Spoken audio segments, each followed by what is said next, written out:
On June 6, 1944, the quiet along the Atlantic coast erupted into violence.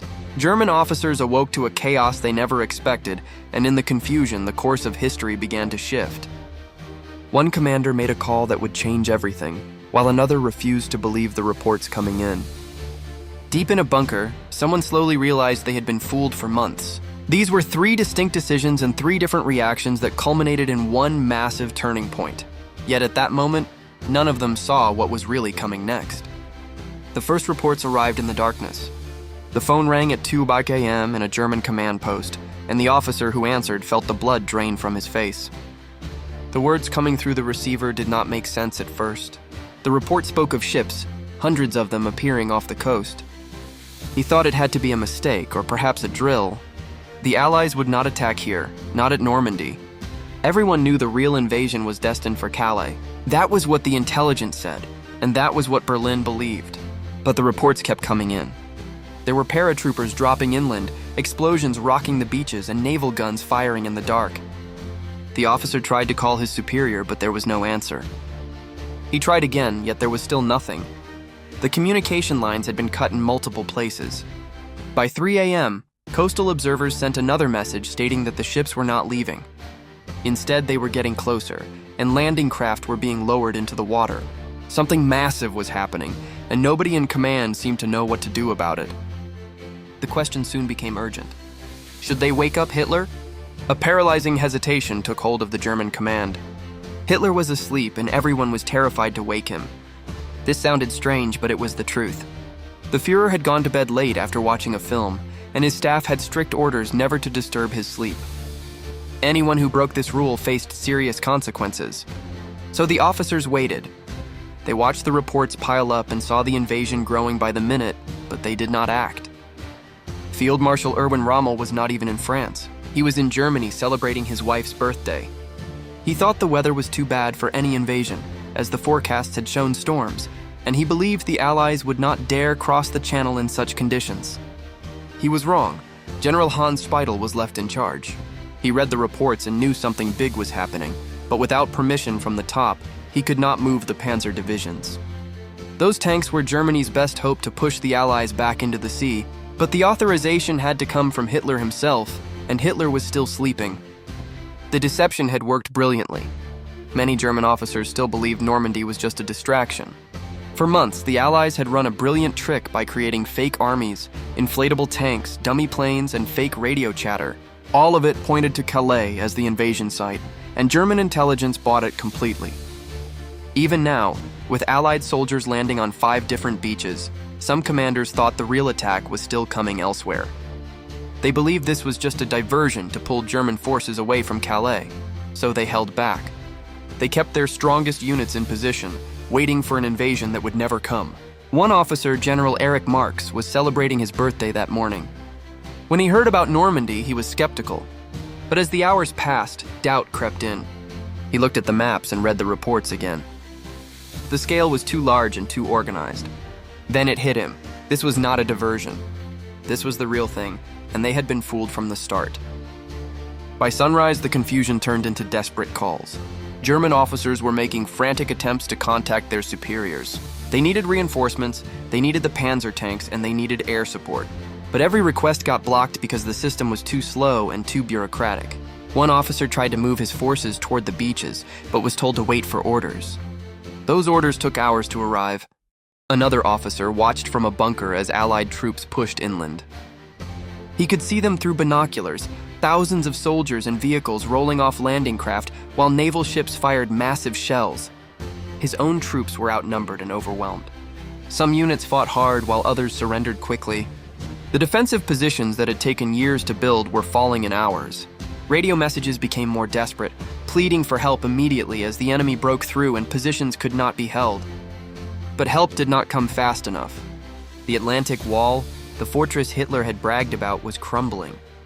The officers on the ground realized something terrifying. They were not ready for this, not even close. Rommel rushed back as soon as he could. He got the news around 10 a.m., and his face drained of color. He cut his trip short immediately and sped back toward France in his staff car. The drive took hours, and every minute felt like a lifetime. He knew what this meant. Without him there, and without the panzers in position, the Allies had a narrow window to establish a foothold. And that was exactly what was happening. When Rommel finally arrived at his headquarters, the reports were worse than he had imagined. The Allies controlled several beaches. They were moving supplies inland and reinforcements were landing every hour. He ordered counterattacks immediately, but it was too late. The panzer divisions were still too far away, and moving them now meant exposing them to Allied air power. Rommel sat down. For a moment he was silent. His staff watched him, waiting for the brilliant strategy or the bold move that would turn everything around. But Rommel knew the truth. The battle for the beaches was already lost. As the day progressed, the realization spread. By midday, more German officers understood what was happening. This was not just a landing. It was the beginning of the end. Some officers fought on with determination, knowing their duty. They organized defensive lines, rallied their troops, and made the Allies pay for every meter of ground. But others saw the bigger picture. They saw the overwhelming Allied force, the air superiority, and the endless supplies pouring onto the beaches. One officer wrote in his diary that night, describing the feeling of watching history turn against them. He knew Germany could not win this, not anymore. Another commander walked outside his bunker, lit a cigarette, and stared at the horizon. Smoke rose from multiple directions, and explosions echoed in the distance. He thought about all the promises he had heard. He was told the Atlantic Wall would hold, the Luftwaffe would control the skies, and reinforcements would arrive in time. All of it was wrong. And now they were paying the price. The question was not if the Allies would succeed.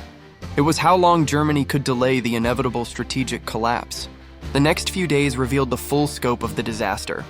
German officers tried to organize counterattacks, but every move was met with overwhelming force. Allied planes dominated the skies, meaning German vehicles could not move in daylight without being destroyed from above. Communication networks were shattered, units became isolated, and orders did not reach the front lines. When they did, it was too late. One panzer division finally arrived near the beaches, but Allied naval guns tore them apart before they could attack. Ships sitting miles offshore fired shells the size of cars, and the destruction was total. Officers began to argue among themselves. Some wanted to retreat and regroup, while others insisted on fighting where they stood. The confusion spread down the ranks. Hitler, now awake and informed, refused to accept reality. He ordered his commanders to throw the Allies back into the sea and demanded victory. But his officers knew better. They had seen the beaches, counted the ships, and understood what was coming. The war in the West had just changed forever. Within a week, the final understanding set in, and the truth became undeniable. The Allies were not leaving. They were digging in, building ports, landing tanks, and bringing in hundreds of thousands of troops. German officers watched their defensive strategy collapse. Every position they had prepared, and every plan they had made, was based on stopping the invasion at the beaches, and they had failed. Some officers began quiet conversations about what would come next. They knew Germany faced a two-front war now, with Russia in the east and the Allies in the west. The mathematics were simple and brutal. Germany could not win.